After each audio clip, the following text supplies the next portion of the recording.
This is TJ Jones, the host of the State of the Saints podcast. And the State of the Saints podcast is brought to you by Manscaped.com. Over 2 million men worldwide choose Manscaped for all their below-the-waist needs. For those that love the Lawnmower 3.0, well, I got news for you.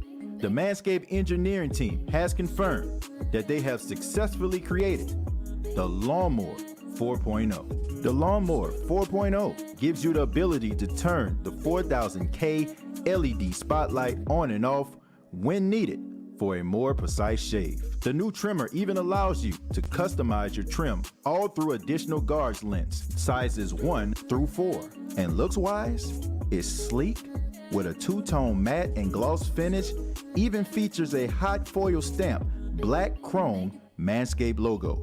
Show your mower off loud and proud. Go to manscaped.com, use the promo code State of Saints, and you will save 20% off of the Lawnmower 4.0 as well as other Manscaped items. That's manscaped.com.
Hey, what's going on, Who Dat Nation?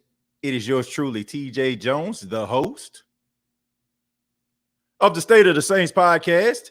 Hope everyone had a great Labor Day. Thank you so much for tuning in. This is the podcast where we talk New Orleans Saints. And on this edition, we're going to be talking about cornerback Desmond Trufant. The New Orleans Saints signed the veteran, Desmond Trufant, and answering the question, are you a little bit more at ease at the cornerback position? We're also going to be talking about Taysom Hill and Sean Payton saying that he would not be the backup quarterback.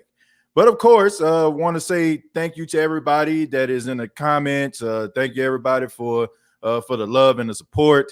I am proud to say this. We have some sponsors of the State of the Saints podcast for the month of September. First off, we're working again alongside Cash App. So I want to say thank you to Cash App. And if you want to donate to the State of the Saints podcast by using Cash App, you can use $State of Saints. And we also have a new sponsor, My Bookie, which I'll talk a little bit later on in the show. My Bookie is kind of similar to that of DraftKings and some of these other games that you can actually play online in order to win money. But of course, we still are with Manscaped. So thank you to Manscaped, the official sponsor of the State of the Saints podcast, and also the Pigskin Podcast Network. But let's talk about Desmond Trufant. Now, I don't want to call myself pat myself on the back, and I said this, and I'm really not. And I know I keep saying this, and some people follow me on social media, but I kind of said the Saints needed to go in this direction. You know, I think they needed to sign a guy like Desmond Trufant. And, man, one thing that really bothers me about Saints fans, and look, it just they're so freaking pessimistic. Like, they down a person before they even see them in an actual uniform. Like, they don't even know what these guys can actually bring to the table. Like, we look at somebody like Desmond Trufant, and people will say, oh, man, he washed. People will say, oh, man, he can't play. But look at the situation that this dude has come from. On, like, the Atlanta Falcons, like, defense sucked. Okay, over the last 3 years, their defense suck. I mean, Dan Quinn was not the answer. I mean, defensive coordinator, Raheem Morris, that wasn't it. You know what I'm saying? Like, none of this stuff was working out for this team. And then he follows that up. I want to say he went to the Lions.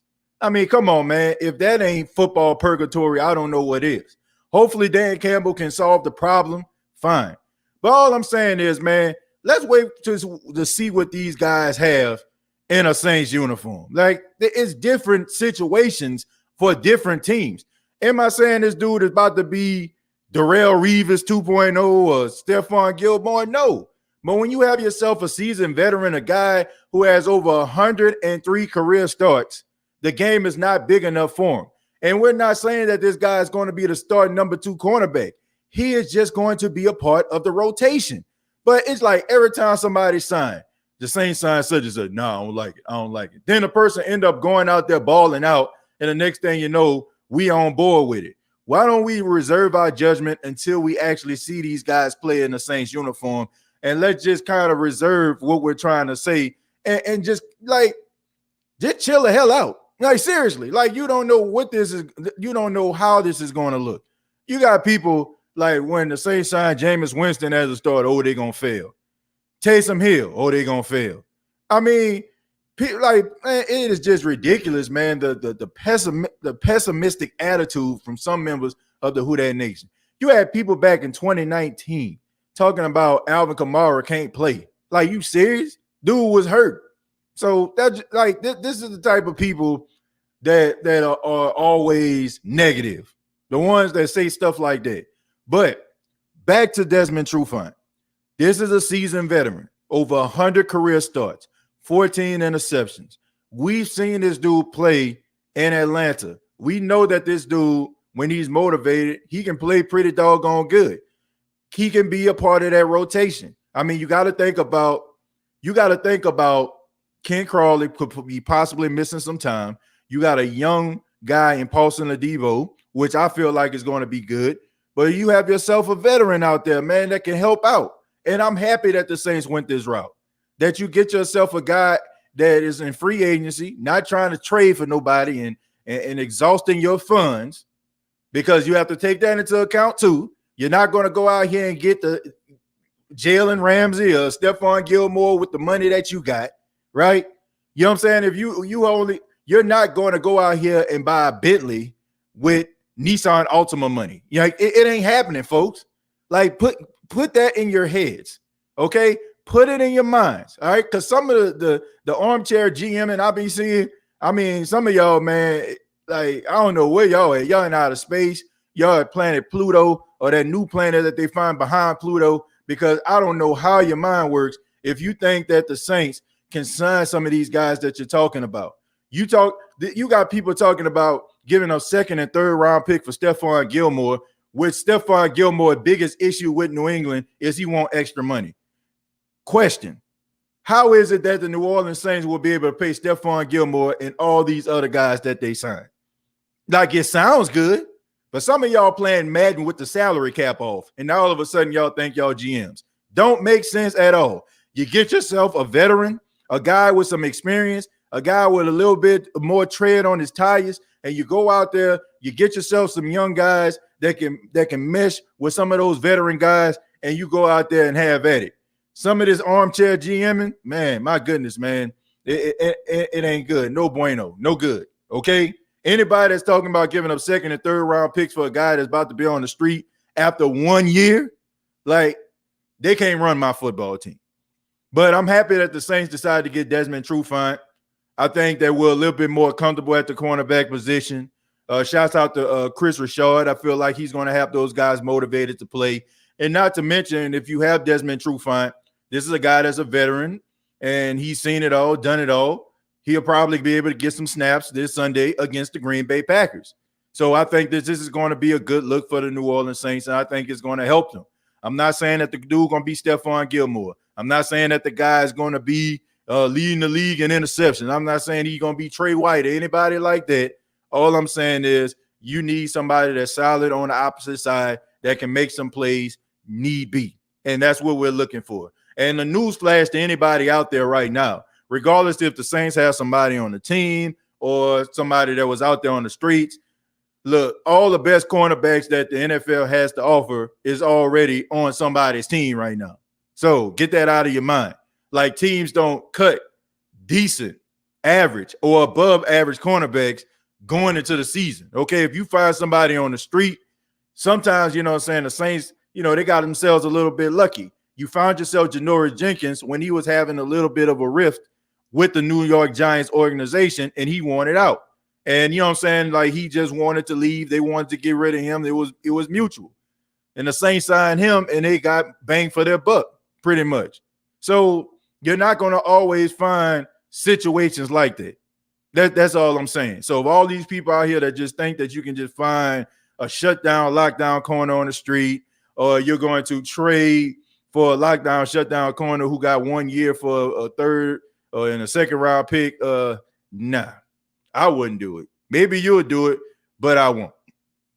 But let me read some of the comments. Thank you all so much for being here. Really do appreciate that. We're going to start with, let's go ahead and start with Leslie. Leslie says, man, these casuals are nuts. Yeah, I mean, look, you got to be crazy if you want to give up a second and a third round pick for a guy that's going to be on your team for 1 year. I mean, you talking about setting your team back. You got second, like, think about this. Second and third round picks mostly be on rookie deals, so they sign about 3 or 4 years. So you're going to sign a guy, give him that type of money, and setting your team back about 3 or 4 years. Because now you got to go out here and try to find somebody else because you know you can't pay Stephon Gilmore. Now you got to go out here and find somebody else off the street that probably won't give you that much production because, once again, good, above average, or average cornerbacks rather, are not going to be on the street. That's just what it is. Okay, they below average. They're on their way out. Those are the ones that are going to be on the street. The ones that probably going to be giving up some plays and have you pulling your hair out. So, once again, that would not be a good idea. So, you're setting your team back 3 to 4 years by doing that. Matthew says, we were spoiled for way too long. Look, it ain't even about being spoiled. I just think that, you know, it clouded our judgment. You know, some Saints fans, look, I'm sorry. I just got to tell it. I got to call it for what it is. Some Saints fans' judgment is straight up clouded, and it's clouded by great quarterback, great, you know what I'm saying, great play from certain positions. And we find ourselves believing that that's just the way that it's always going to be, and that's just the way that it is. No, it's not. When the Saints go to the playoffs, you know what I'm saying, 4 years straight, that's a good football team. That is hard to do. You hear Sean Payton say all the time, it's hard to win in this league. It is hard to win in the National Football League. That is why one of the worst teams can beat the best team on any given Sunday. It is hard to win in this league. But since the Saints have found so much prosperity over the years, now all of a sudden, we feel like it's just normal. It is not normal to win consistently like this. You have to have the right nucleus in place in order for you to win these type of games. And people like Drew Brees, people like, you know, like Cam Jordan, like all of this stuff is like anomalies, man. When you find yourself a defensive end that doesn't miss a game, that is an outlier. When you have a quarterback that can give you consistent quarterback play, rarely ever get hurt, make really good decisions, and a Hall of Famer, like it's an outlier. It's an anomaly. You're not going to try to always find those things. Teams, no matter how good they are, no matter how successful they've been, when they lose certain people, you have to have the right pieces in place. You have to have the right organization to be able to kind of tread the water, so to speak. You know what I'm saying? When the waters get rough, you got to be able to have somebody to be able to tread the waters. And the Saints have this type of organization. But some of you are out here like really feeling like some of the things that you've seen over the last 15 years are what all teams are. You don't think that the Denver Broncos, you know what I'm saying, before they found Peyton Manning, wanted this type of success? What about the Miami Dolphins when Dan Marino left? What about, you know what I'm saying, some of these other teams out here? What about the Browns before Baker Mayfield and Kevin Stefanski came up in that thing?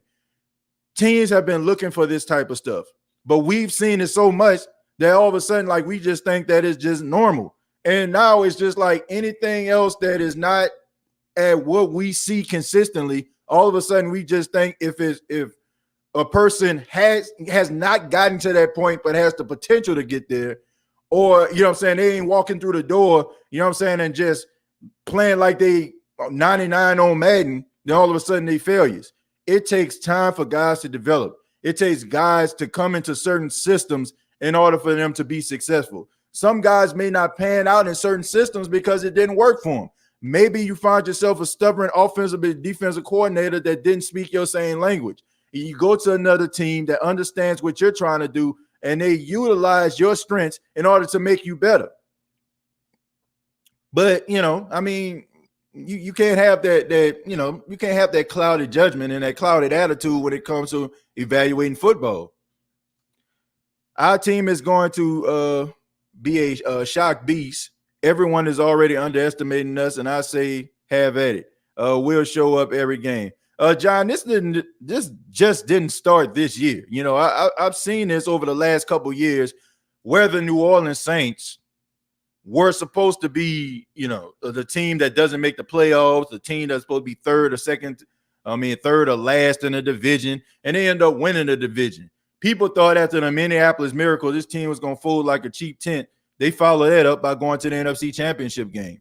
They thought, the NFC Championship game, they're going to be so torn and upset and frustrated and down. They're not going to be able to bounce back from this. And they come back again and go 13-3. Then all of a sudden they lose in the Superdome. They're not getting back to the playoffs. Then all of a sudden they make it back to the playoffs. So people have been trying to count out the New Orleans Saints for years. And that whole narrative about, you got Drew Brees, like, honestly, man, if this was like 2015, I'm with you. 2014, I'm with you. But when it comes to like from 2017 to the present, when Drew Brees was quarterbacking, I don't think he was the straw that stirred the drink at that particular time. He was the guy that still was the leader, but he wasn't the main reason why the Saints were winning all those football games. It was a combination of guys that were motivated and a brotherhood type mentality rallying together in order to win games. The Saints have seen 9 games without Drew Brees over the last 2 years, and they still found success. Anybody that's out here saying that the Saints can't find success, anybody that's saying that because Jameis Winston is the quarterback, the Saints can't be a playoff team anymore, don't follow the team, or they really just feel and believe everything that they hear on some of these national sports shows. If you're a Saints fan and you watch every Saints game and you're telling me that the Saints can't win without Drew Brees at what you've seen over the last 3 to 4 years, then I'm just going to say you don't know football. You don't know how to watch football. You don't know how to analyze football. And all those barbershop talks and all those conversations that you're having with your friends through text, you need to stop. Because this is a good football team regardless to Drew Brees being on this roster or not. They have a solid front office. They got a solid coaching staff, and they got solid leadership on all levels of the football. Every level. Defensive end, linebacker, secondary. You know what I'm saying? Like running back, wide receivers. Like you have all these different guys that can come in, and you have some leadership at all these roles. Offensive line, one of the best in football. So for everybody that's out here just saying, the Saints just going to fall off, and these are Saints fans, some of y'all. Some of you are Saints fans.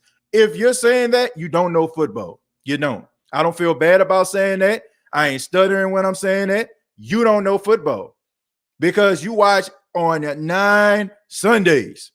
The Saints go out there and play without Drew Brees, and they won 8 out of those 9. So if you're still talking about that and you still feel like the sky is falling, well, I'm sorry to tell you, Chicken Little, you don't know football. Saints 01 says, I'm happy for signing. Still going for my Debo, but I believe we coming to upset the Green Bay Packers. Trufant has interceptions on Rodgers, so there's that. Yeah, look, as long as he goes out there and he does a solid job, and they just go out there and play their game, I think they'll be just fine. So I just think that this is a good depth move. I think it's a good move for depth. That's all.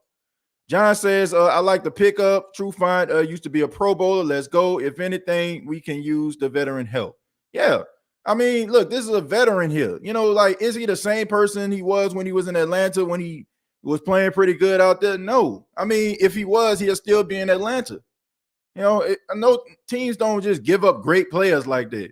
It has to be like some type of situation that's going on, like the organization or player not getting along or something like that. Teams are not just willing to just give up great players. Even when that guy's a headache, like they try to work with the guy because of how talented he is.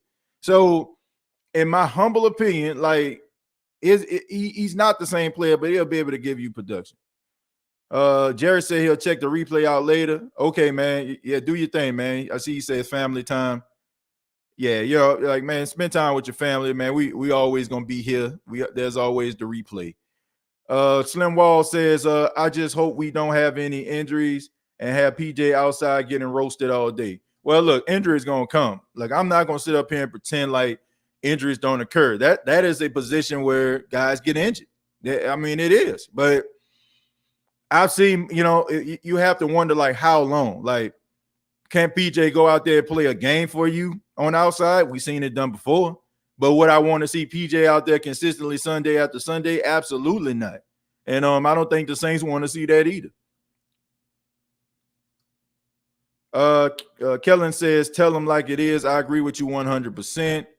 Same fool saying that about Michael Thomas. Yeah, you know, like they just want a bunch of quiet boys on this team. And any problems that they feel like the Saints have, let's just get rid of them. And you say stuff like that because, once again, you're a prisoner of the Saints' success. So you think that anybody can do what these guys are doing. You think if the Saints was to get rid of Alvin Kamara, they can find another Alvin Kamara. You think that if they get rid of Michael Thomas, they'll find another Michael Thomas. Like, there are all these different things that you're actually seeing. Like I said, you're a prisoner of the Saints' success. You're a prisoner of the Saints system. You're a prisoner of watching these guys and just thinking that, this is about the system and it's not about the guys. Man, these guys are special. These guys are special. They're unique. And there's a reason why these guys get to play on Sunday for this team. It is hard to play for the New Orleans Saints, especially on the offensive side of the ball, especially being a wide receiver. So that's why one of the main reasons when I talk to folks, when they talk about signing wide receivers, I'm like, well, they probably ain't going to play for the next couple of weeks. I mean, if the Saints don't sign a wide receiver in the offseason, 9 times out of 10, that wide receiver is not going to play the first game of the season. He's not. The Saints don't have that type of system. The Saints don't have a system like that. Like, the system is complex. They got a lot of moving parts. And if a guy doesn't know where he is, he doesn't know the audibles, he don't know where to block, he's not going to hit the field. It's just not going to happen. It's not. It is not going to happen. The Saints don't have that type of system. The Saints don't have the type of system where a guy can come out the street and play on Sunday on the offensive side of the ball. It's too complex. It's too complex, man. I mean, I'm just being real. Scott, thank you very much for the $20. I appreciate that. And thank you for being a supporter, my friend. Thank you. Thank you for that. I'm going to scroll down a little bit more here. Let's go with Wesley. Wesley says, I like the pickup that they just added veteran leadership in that backfield with the new guys. Yeah. You know, like I like it. You know, you need a combination of veterans and young guys. You know, Gabe says y'all trading Ian Book. No, Ian Book is not going anywhere. Probably most likely the practice squad, or, you know, he might be able to compete for that backup quarterback position, which leads me to my next point. Thank you, Gabe. You know, Taysom Hill. Sean Payton came out and said Taysom Hill will not have his traditional backup quarterback role in game time situations. You know, he will not go into the game as a backup. And this doesn't surprise me at all. We talked about this on several occasions here on the State of the Saints podcast when we talk about being, you know, the third string quarterback on the Saints team. Like, the Saints are very unique. Like, if you're a third string quarterback, 9 times out of 10, you have a strong chance of playing in a football game because of Taysom Hill and the way that the Saints don't want to, you know, lose the scheme that they had going into the game with Taysom Hill being utilized in the offense. So I'm pretty sure, you know what I'm saying, it's going to be somebody like Trevor Siemian, a guy that's a veteran, and they're probably going to not, probably have Ian Book probably on the practice squad, probably to start the season because of, Trevor Siemian being a veteran. And Sean Payton really does like those veteran quarterbacks. He's not so quick to put a rookie out there on the field to be able to be a backup. He wants them to sit back and learn. And I think it'll be helpful for Ian Book. I think Ian Book, you don't want to mess with his confidence, if he goes out there too early and makes some mistakes. So you don't want to see that. So, have somebody like Trevor Siemian, a veteran that can come in and, play as a backup. The Saints signed Trevor Siemian, if I'm not mistaken. They re-signed him again, which they said they were going to do. And, I just think that it's a good move, and it does not surprise me at all. Being a third-string quarterback on the Saints team is like being a second-string quarterback in a game time situation. Thank you very much for the $10. Says, based on what I see in the games we play without Breeze, I honestly think we can win the game. But I want a clear idea of what you think will happen on Sunday's game. What I think going to happen in Sunday's game, I think that is going to be a tough game because, look, the thing about the Green Bay Packers are an opportunistic team. They take advantage of the opportunities that presented to them. So if you have a quarterback like Aaron Rodgers, and that's what happened last time with the Saints. The Saints lost because they made too many mistakes. If you go out there, you make too many mistakes, you're going to lose. It was almost like deja vu all over again, in the playoff game. The Tampa Bay Buccaneers capitalized on the Saints' mistakes, and that's what the deciding factor was. The Green Bay Packers did the same thing. When Taysom Hill fumbled the football, the Saints were going to go down there, and drive and probably go for a go-ahead touchdown. But when you give Aaron Rodgers midfield, of course he's going to go down that field and score on you. I mean, he's a magician with that football. So as long as the Saints don't make mistakes, ball security is key. Making them the right reads, taking what the defense give them, I think they'll be just fine. And I think they're going to be ready this time around. I'm pretty sure they've seen that dump off to Alvin Kamara, a million gazillion times. So they're going to try to neutralize him. But I just think if they go out there, they limit the mistakes. I think they'll be just fine. I think this is going to be one of those games where probably going to be a pretty high scoring game. I really think so. And I don't think it has anything to do with the defenses. I mean, you got to look at who you're playing. Some quarterbacks, no matter what type of defense you play, no matter how good your defense is, they'll be able to dissect that and make it work. But the only thing I would say is, if they can get pressure on Aaron Rodgers, then it probably won't be a low-scoring game, okay? If they don't, then it will be. Because Aaron Rodgers is a guy you can easily frustrate. Like, if he knows he's going to get hit and he keep getting hit, he's going to get frustrated. And he's going to become disinterested. He's going to start throwing that ball everywhere, and he ain't going to care about the ramifications of it. That's the way Aaron Rodgers works. Aaron Rodgers is a great quarterback, but he got a little diva in him. Like, he don't want to get hit, and he feel like he going to get hit. Like, he starts to pout a little bit, and you can tell in some of his throws. So if they can frustrate him, get pressure on him, it can be an easy game for him because that's just the way that he works. But if they limit the turnovers, I think they'll be just fine. But if they don't get pressure on them, it's going to be a high-scoring game. So make sure you have your heart medication and your blood pressure pills right next to you. What up, TJ? I'm late to the party because I'm doing in-home mural at the moment, but I like this signing. Still say we got to get Dre Kirkpatrick. Well, I mean, still could possibly get him. Thank you, Keen Arthur. Yeah, you still can possibly get him. There's still a chance that you can get somebody, that's a seasoned veteran. You never know.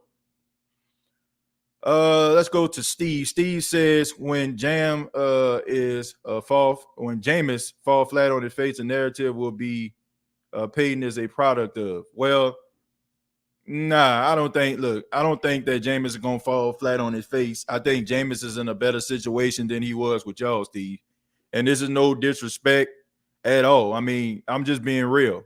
Y'all were not a good football team. You all won the Super Bowl last season, but don't get it twisted. You were not a good football team. And even if you're the biggest Tampa Bay Buccaneers fan in the whole wide world, you have to admit you all were not a good football team. Good football teams don't change around their front office the way they have. Good football teams don't go through coaches like you go through your underwear or sock drawer. You know what I'm saying? You don't do that, right? You know what I'm saying? So the way that I look at it is this. I think that he has gone to a really good football team, a really good organization, and Sean Payton is going to do everything that he can in order for Jameis to succeed. Jameis is in the best spot that he probably ever been in his entire life. Seriously. Like even in college, he's in a better situation he's ever been in his entire football career, in my opinion, because Sean Payton has that type of knowledge, man, and he is going to help Jameis Winston. And it's up to Jameis. You know, it's up to Jameis to be the type of quarterback that he can be. It's up to him. Like if he wants to go out there and play savior football, you know what I'm saying? He's probably not going to pan out. But if he goes out there and he checks it down, takes what the defense give him, allow Cam Jordan in the defense if it ain't working on that offensive drive to, punt the ball and give him back the football, have at it. You know what I'm saying? Like he'll be just fine. But, look, hindsight is 2020. Like it's easy for us to talk and beat on our chest when we at the top, and you know what I'm saying, when we have players that we used to have say, oh, you should have stayed here. Or, it's easy for us to say that, but we have to speak reality here. The Tampa Bay Buccaneers sucked for a long time, right? And you all basically had manna rain down from heaven, so to speak, when Tom Brady wanted to play in hot conditions. And it worked out for y'all. You know what I'm saying? With a veteran winning quarterback alongside a young, hungry defense, you all got the job done. But let's not pretend like this has been a good football team for a long time. I mean, I just think you're playing yourself if you're saying that. And, and I don't feel like it's just sour grapes. It's not. You all won a Super Bowl. It's nothing I can say or do about that. I'm not even mad. I mean, it's a brand new season. All I'm saying is the organization was not very good when Jameis Winston was the first pick overall. What did I just say? The first pick overall, which means that at that time, you were the worst franchise in football. My 37th birthday is tomorrow. All I want is a Saints victory on Sunday. Simple as that. Well, Kai, happy early birthday to you, man. It's a blessing to see another birthday. So many people don't get opportunity to, see another year. Man, just looking at that situation with Michael K. Williams, which was, awful. Some of y'all probably know I'm talking about, the actor. I mean, you got so many other people out here, man, losing their lives to all these different, diseases and, cancer and, COVID. And it just, a lot of people don't get that blessing, man. So when you wake up in the morning and you see a new day, man, it's a blessing. And you can see another birthday, that's an even bigger blessing. Dennis says, no matter who we draft or sign, or our fans will cry, whine, complain, etc., man, we are in great shape considering the cap hell we were in. Let's go. Yeah, Dennis. Look, I'm gonna say this because I don't want to seem like I'm a hypocrite. When the Saints signed Peyton Turner, well, not sign him, but draft Peyton Turner, I would, I was upset. But I wasn't upset at Peyton Turner, the player. I was just so hyped up. Like, that's why, like, after this season, I am no longer getting myself invested in no more positions. None. If the Saints say they need this, I'm just going to sit back and I'm be like, okay, I'm going to give it the old golf clap because I got myself hyped up for Jordan Love a year before and they got Cesar Ruiz.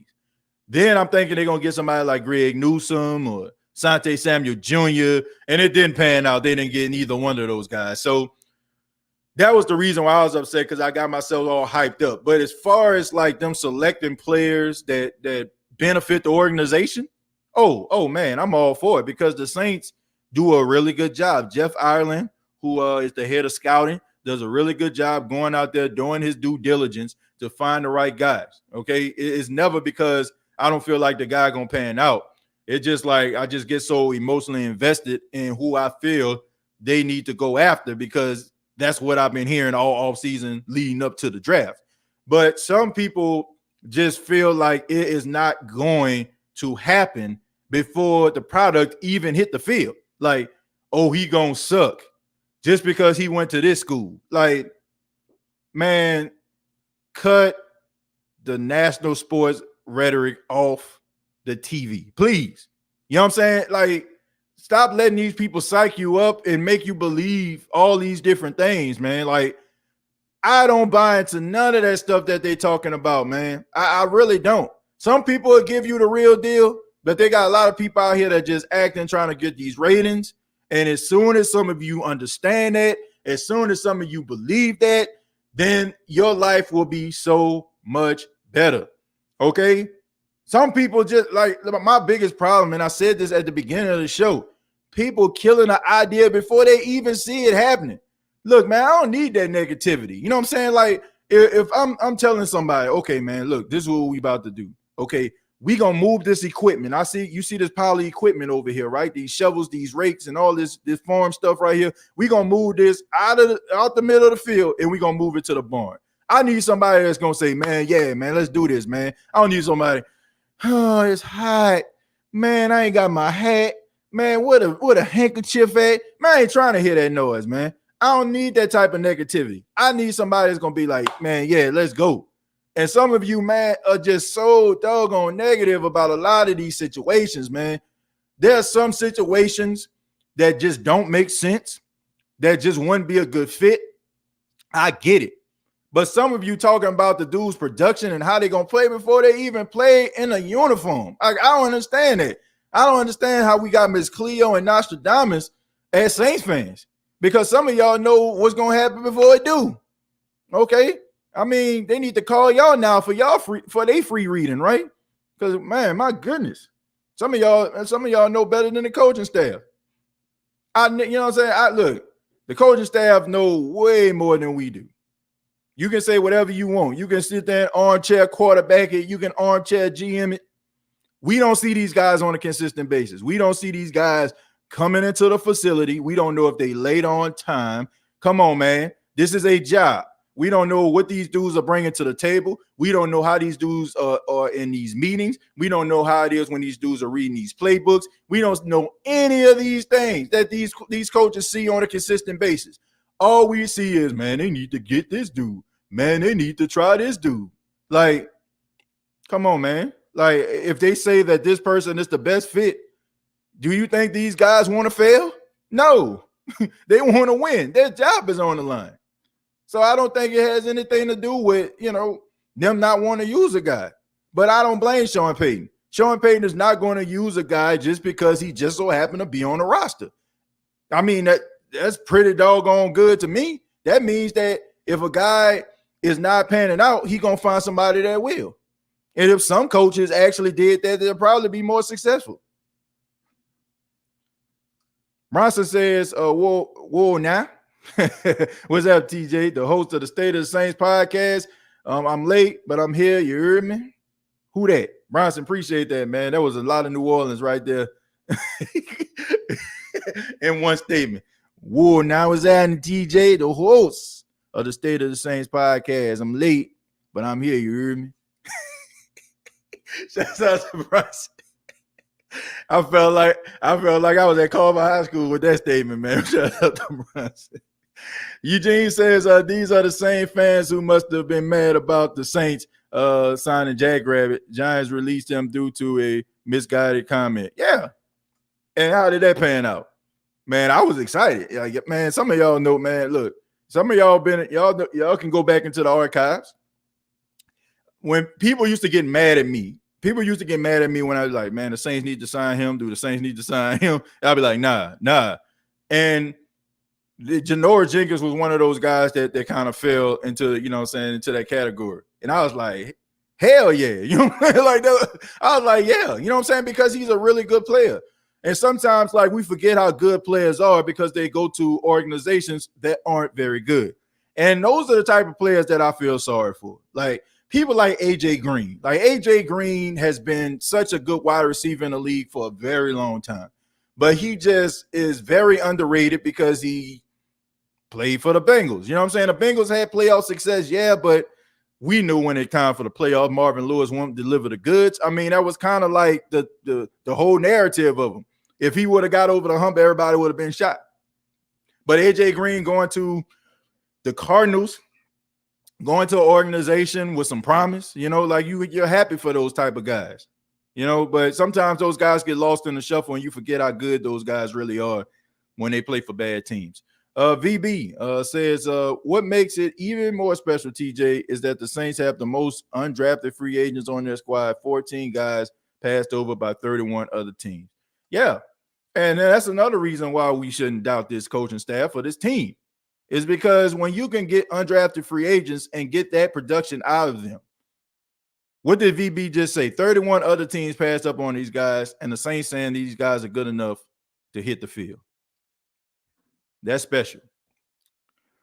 Rose says, just know the disrespect is real out on the Saints. So that's when you hit them in the mouth and show them why they are to be respected. Yeah, that's true. Look, I'm not buying into all that. Okay, you got to make a believer out of them. Like let them talk. Let them talk about the Cowboys and the Giants and what's going on with Belichick and Mac Jones. Let that talk and let them talk. Let them talk. And fly under the radar and win football games. Look how it took Emmanuel Sanders to get look how long it took Emmanuel Sanders to get the system down. Yeah, that's a seasoned veteran right there. And he talked about it. He said, man, usually teams have about 7 or 8 different, line changes. The Saints have 14 to 15. Think about that. That 7 to 8 in most offenses. Saints got 14 to 15. I'm telling y'all, man, when it's not that I don't think that the wide receivers that people are talking about are not good. What I'm saying is that it is a hard system to learn, and it's not one of those systems where you can just come in off the street and play. That it don't work like that.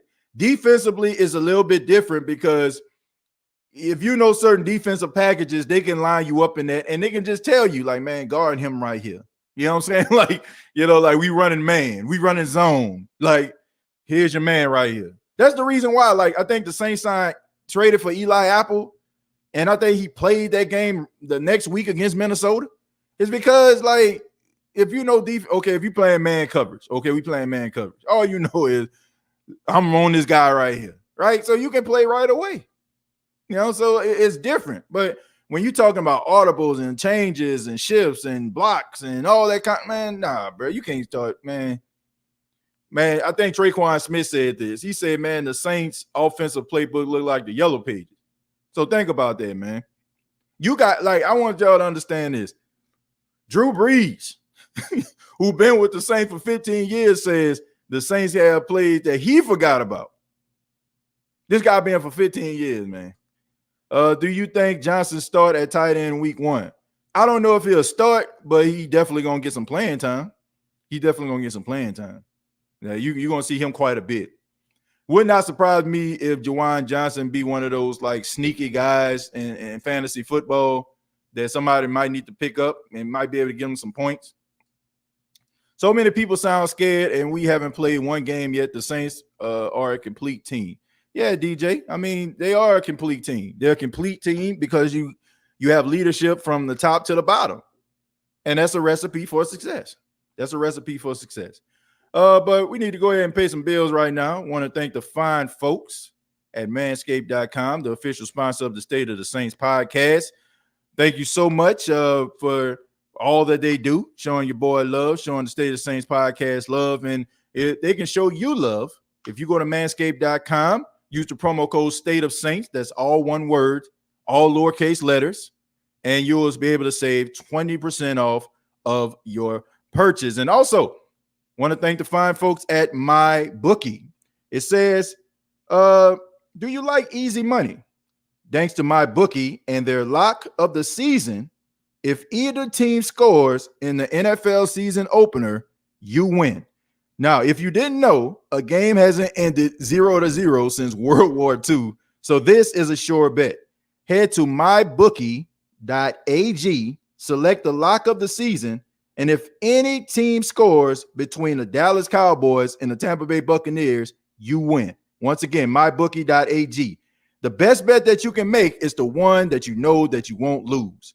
MyBookie is also playing host to several exclusive contests, including their $100,000 super contest, and it's only $10 to enter.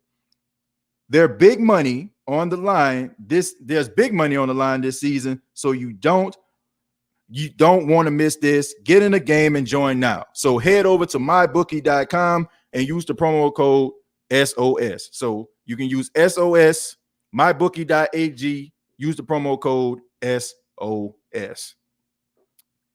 All right, but back to the comments. Now that we paid these bills. In fact, let me see. In fact, with Adam hurt, he might start. I guess we're talking about Juwan Johnson. Yeah, I mean, there's a chance that he might start. There's a chance he might start. I mean, look, dude had a really good preseason, and he's really embraced that tight end role. And I mean, if he fully embraces it, he can really be a good tight end and make a lot of money. Make a lot of money doing it. No, y'all don't know football. I watch every Bucs game. Y'all don't. So you got to watch the context of the game, and you will see Jameis would hold on to the ball, and his decision making is trash. Look, all I know is this: you can talk about him holding on to the football all along, but what does that have to do with y'all not being a really good football team? That's all I'm saying. He's saying no, not knowing football. Nah, it ain't got nothing to do with knowing football. Look, a blind man can see that if a team misses the playoffs since 2007 before last season, they're not a good football team. A blind man can see if a team is picking in the top 5, in the top 10 out of about 5 or 6 times out of the last 10 years, like they can say that they're not a good football team. You can talk about Jameis all you want to. You can talk about him holding on to the football all you want to, but the fact remains the same. Teams, players, it depends on schemes. Y'all have a lot of guys, and I'm just going to be real, and you can believe it or not. But when a team is trash, when a team is not good, and you have a head coach that comes into there, they automatically come in with an ego. They come in with an ego like, what I'm saying? Y'all were trash before I got here. So this is what we need to do in order to make it work. And you have these coaches that come in because a lot of y'all get offensive-minded coaches because y'all want to throw the football all over the place. You sign guys with a huge ego and like a guy like Bruce Arians, you know what I'm saying? Or you get yourself a guy that's kind of a lame duck and dirt cutter, and y'all want to throw the football all over the place, but y'all want a guy to run the system. And instead of you looking and focusing on a guy's strengths, you focus on what that guy needs to do in order to be successful, not what that guy can do to be successful. See, that's the difference between the Tampa Bay Buccaneers and the New Orleans Saints. The New Orleans Saints are going to do what they need to do to be successful. Tampa Bay is going to do what they want to do.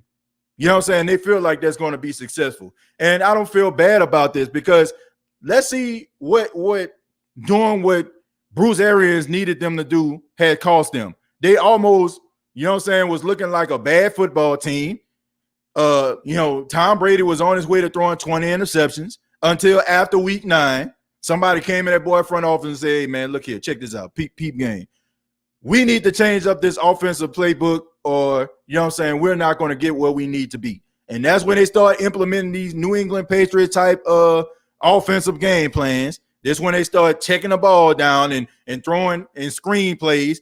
I promise you, I've been watching Tampa Bay football for a good little minute. I ain't never seen them many check downs and screen plays in my life. Everything was 7-step drop, 5-step drop, bombs away. So you don't even have to be the smartest man in the world. And you don't even have to follow Tampa Bay football to know they were not a good football team, when they got Jameis Winston. And good football teams do not change coaches on multiple occasions over the last decade. I think y'all changed, I want to say 4 times, right? Because when Greg Schiano around 2010 was y'all head coach. Then y'all got Lovey. Then Lovey from Dirk Cutter. And then from Dirk Cutter, you got Bruce Arians. And out of all that whole time, Sean Payton has remained. So if we talking about good football teams, man, let's just be real. People like, look, you can put lipstick on a pig, but it's still a pig. You can put a Lombardi in your case, but that don't still tell the whole story. That's just what it is. I'm sorry, folks.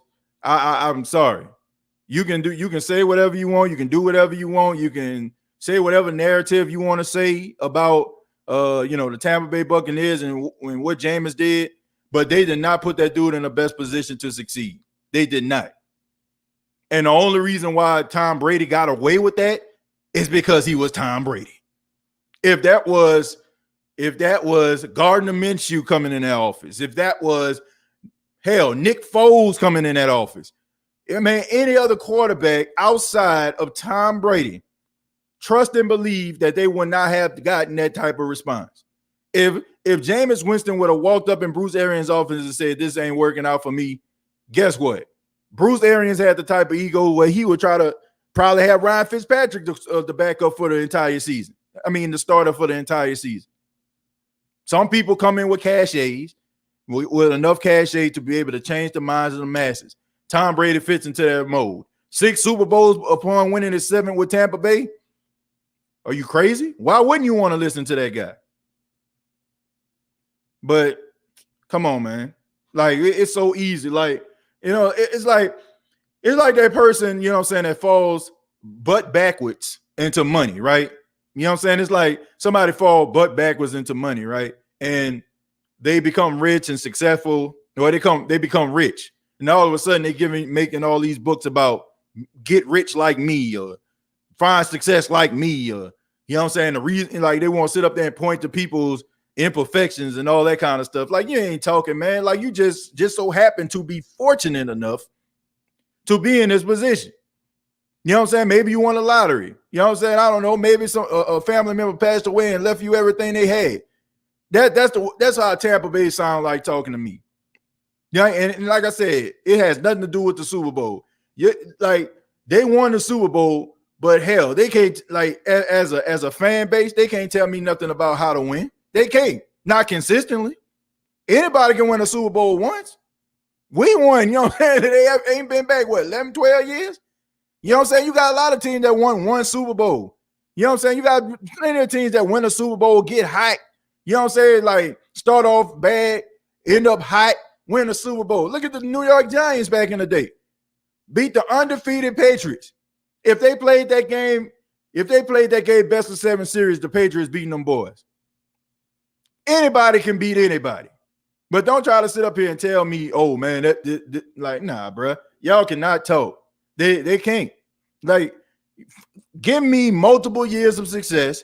Give me at least a decade of success before you can start talking about, oh, this is what we need to do to win. Anybody can fall butt backwards into prosperity. They can. I don't feel bad saying that. It ain't sour grapes. I ain't jealous. It's just what it is. Like, don't tell me how to make $1 million if your aunt passed away and gave you everything, or you just so happen to be in a store and say, let me get that Mega Millions. You know what I'm saying, with the Mega Plier. Don't tell me that. You can't tell me how to win. What makes me annoyed is when the Saints win a game, instead of giving them credit, they talk about the other team saying what happened. Yeah, that's kind of how it works. That's kind of how it works, man. Like, they just talk about it in passing. Like, yeah, they won, but it's not because of them. It's what the team didn't do. It's the other team. Put this in perspective. Sean Payton been the coach of the Saints for 15 years. How many different bums did Winston get at Tampa? Well, look, some people say, oh, man, you got this type of talent. You got that type of talent. Look, if you don't have the right coach, if you don't have the right system, you don't have the right scheme, you ain't going nowhere. Don't believe me? Check this out. Cleveland Browns, even though, you know what I'm saying, they were this freaking close from beating the Kansas City Chiefs. They almost beat them, okay, till Chad Henne decided to be Michael Vick.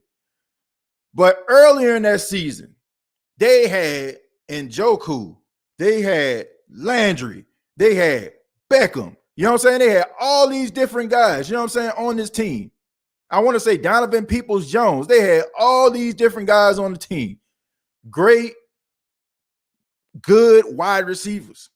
Baker Mayfield did not have the same type of chemistry. And this is Odell Beckham that we're talking about. And they were losing games because he had to force himself to throw the ball to Odell Beckham Jr. because the chemistry was not there. Was not there. But you know what I'm saying? What happened? Kevin Stefanski took Baker into his office, say, man, look, check this out. This is how we're going to change some things up. This is what we're going to do. After Odell Beckham ended up tearing his ACL, unfortunately. And he became a completely different quarterback. Completely different.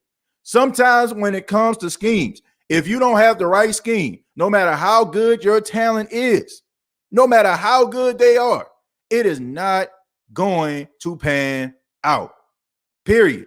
So if you don't have the right coach calling the right plays, if you don't have the coach doing the right things for the team, telling the quarterback what to look at, what he needs to be focused on. And if you don't have that quarterback with the knowledge to do that, alongside, you know what I'm saying, like the coach coming in and saying, look, you know what I'm saying, this ain't working for you, I can tell. So we're going to change it up. That's the role of a good coach. That's the role of a good coach. Like, man, nah. It's not always about the talent. It's not always about who they throwing the ball to. It's not always about that. I mean, I look at Hollywood Brown. Like, Hollywood Brown out there in Baltimore, he's a really good wide receiver. Yet the system that John Harbaugh has, it's not working in his favor. You know what I'm saying? They just signed Mark Andrews, the tight end, to a big deal. I mean, a lot of the stuff that Lamar Jackson was doing, I mean, he was utilizing both his tight ends, more so than throwing the ball downfield to Hollywood Brown. Does that make Hollywood Brown a bad wide receiver? No. I'm pretty sure Hollywood Brown would like to catch more touchdowns and get more yards. But the system does not work out for him. So you have to put the right system in place for a quarterback to succeed, and you have to understand the type of quarterback that you have. And if you don't, then it's going to be a problem.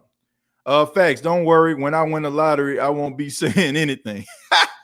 So I don't want no Saint fans being mad when he throws at least 16. If he throws at least 16, then that's still half of what he threw. And we already had this conversation on the show. We already had this conversation. If he cuts the turnovers in half, the Saints still can be a playoff team. Newsflash. Just because you're not throwing single-digit interceptions a season does not mean that, you know what I'm saying, does not mean that your team is not going to make the playoff. You know what I mean? That's just what it is. You know, like, he might throw those many. You know who threw that many in many seasons? Drew Brees. Drew Brees threw 11, 12. I can remember Drew Brees throwing 18 one year. Saints still was making a playoff. So, hell, you know what I'm saying? Like, if he cut it in half, that's fine. See, man, I don't want to get into the next question. Did you know that Tom Brady had a lot of turnovers too, till he said, let me run my style offense? It was Arians' offense that caused y'all to look bad. Thank you very much. I mean, look, go look at the stats. Go look at Peyton Manning. Go look at Ben Roethlisberger. Go look at Carson Palmer. Go look at Andrew Luck. Come on, man. Like, go look at those quarterbacks. Now, I'm just saying, I'm not the smartest man in the room. But all I'm saying is, under Bruce Arians, every last one of those guys, every last one of them had high volume interceptions, high number of interceptions, a huge number. Every last one of them I just named. So I'm just saying, if under Bruce Arians, if you're a 12 interception quarterback per year, you're going to be 24. If you're a 15 interception type guy, which Jameis Winston that was his average, because everybody wants to talk about 30 for 30, but let's talk about his average. He averaged between about 14 to 15 interceptions per season. But that's because he was throwing the football a lot. It doubled with Bruce Arians.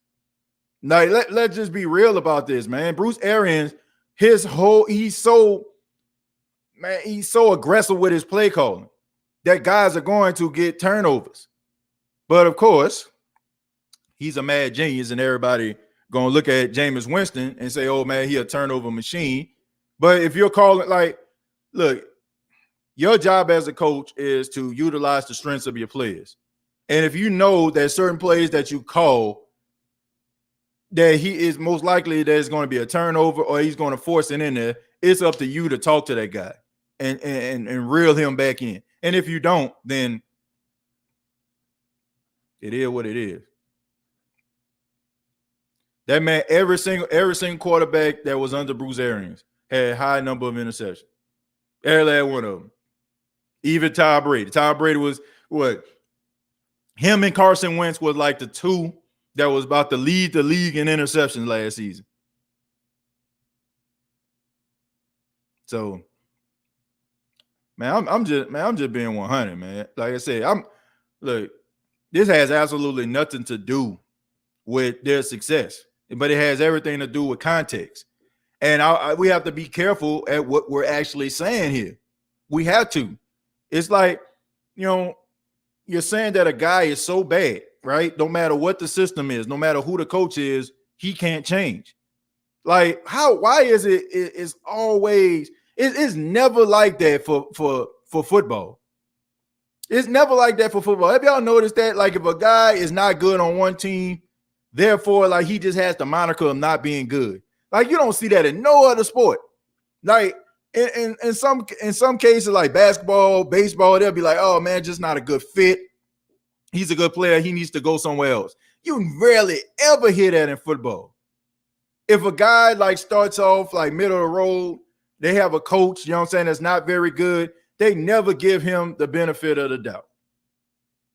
Well, some of them do. Like Sam Darnold is getting like an unbelievable benefit.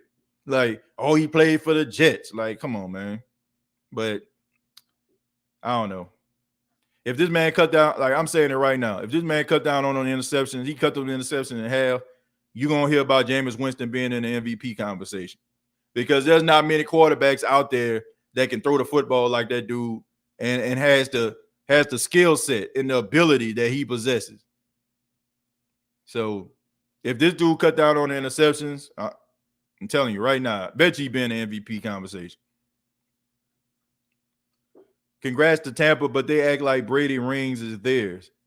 I mean, look, Cass, I didn't do this show to like get into like about Tampa. I mean, look, you win a Super Bowl, you happy. You on cloud 9, right? You're until the season starts and until the next Super Bowl, you're the best team in football. I mean, you won a Super Bowl. I mean, look, I would be happy too. I'll be acting a plum fool too. But like I said, I just think we need to just put this in context. Like they won a Super Bowl, but don't just because you won a Super Bowl don't mean like y'all or the analysts and the go-to guys for what your team need to do in order to find success. No, man, come on. No. You gotta do this stuff consistently. And sometimes, man, those Super Bowl season when teams win Super Bowl, sometimes those other teams, man, it don't tell a story because what they tell us is, like Ricky Bobby, if you're not first, you're last. But you have a lot of teams out there that had really good, successful football seasons, and it just didn't equate to the Lombardi Trophy. But that don't mean that they're a bad football team. That's what they'll tell you. Like, oh, this team doesn't get to the Super Bowl, so they're failures. Like, huh? How you win 13 games, 12 games in a season, you're a failure. You may not get the ultimate goal, but you're not a failure of a football team. You're a good football team. And I bet your team still that finding success, looking at your team, trying to find ways that they can actually implement some of the things that you're doing to be successful. There's only one team that can win the Super Bowl every year. Not only high volume interceptions, but sacks. They averaged 41 sacks in their first season. TJ, let the Saints speak for themselves on the field. People going to hate anyway. I'm not here. I'm not here to sit up here and be like one of them, them knowing fans, right?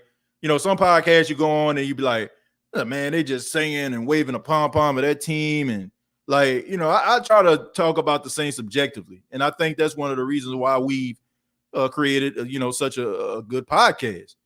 But, I just, me personally, I'm kind of happy about this though, Dayton. Detrail. I'm really kind of excited and happy about this because that kind of alleviates the pressure on the team. So when they, if they were to become successful, nobody will see it coming, except for the people that actually see it consistently. People keep pretending like Tampa didn't have the most sacked offense of all time.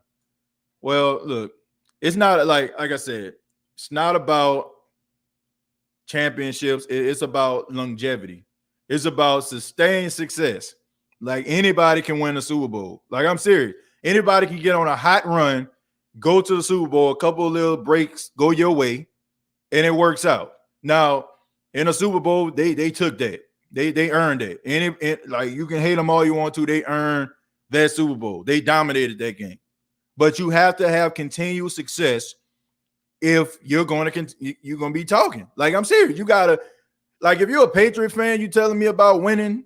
Yeah, you know what I'm saying? We talk about the deflated footballs and all that kind of stuff there, whatever. But they still have a good organization. If you came on here talking about that, okay, man, maybe they need to do this, that, and the third. Okay, maybe I'll listen. But a team that first playoff appearance since I was a junior at Jackson State University goes to the playoffs and just so happened to fall behind backwards into prosperity, it's hard for me to say what we need to do anything. Or can they? It's hard for me to take advice from a team that is, not known for winning that much. Winston threw for 300 yards, 3 touchdown passer rating of 110, and outplayed Rodgers for the win. TJ, shout out, bro. Saints 01, thank you. I'm gonna read a few more, man. Then I'm gonna go ahead and get up out of here. I appreciate everybody for the love, support. Let's see. I like talking facts, not talking off feelings. And that's it too, man. And that's one thing. Like we're so emotionally invested in our football teams, our basketball teams, baseball teams, hockey teams.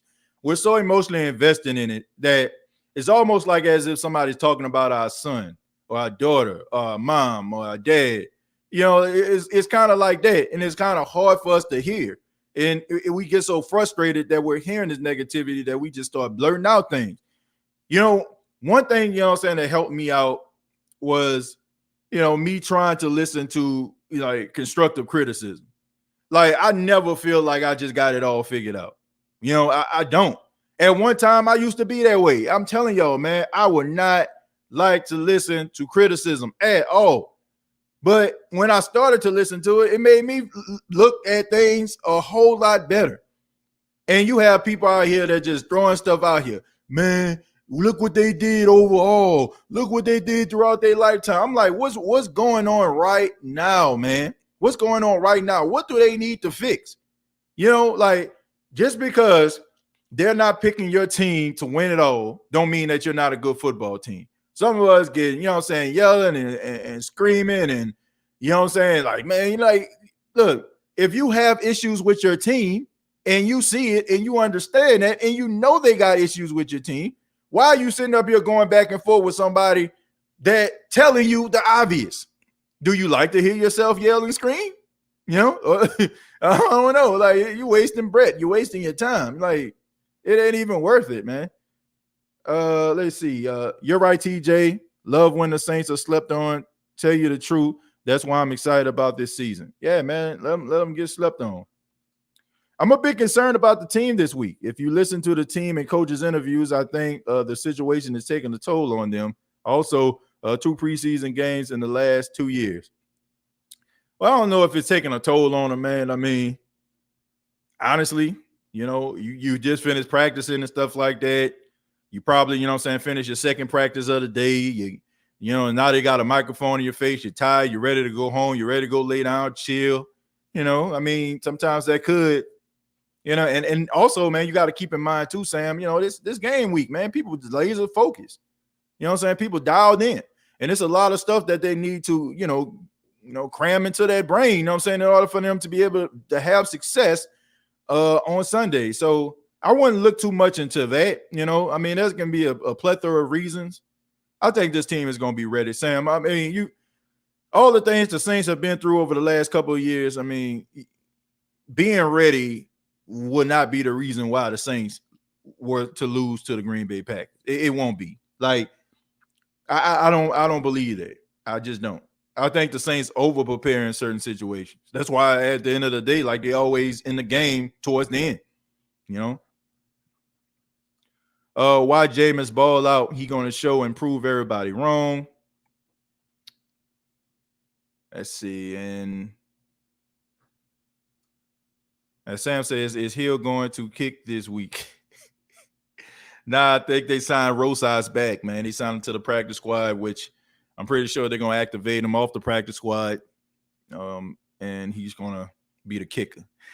But I want to say thank you all for checking out the State of the Saints podcast. Really do appreciate it. Thank you all so much for, for all your comments, all the love. Here it is, folks. I mean, we only a few days away for the Saints week 1 matchup, man. And I'm excited about this week, man.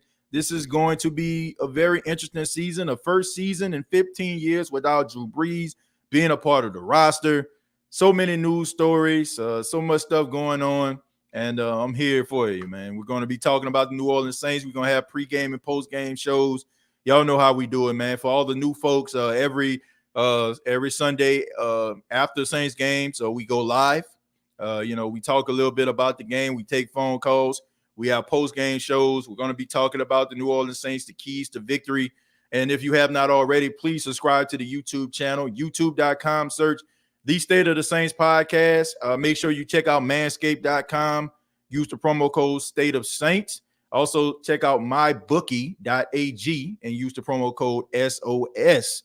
And previous episodes are available on iTunes, Spotify, iHeartRadio, Anchor FM.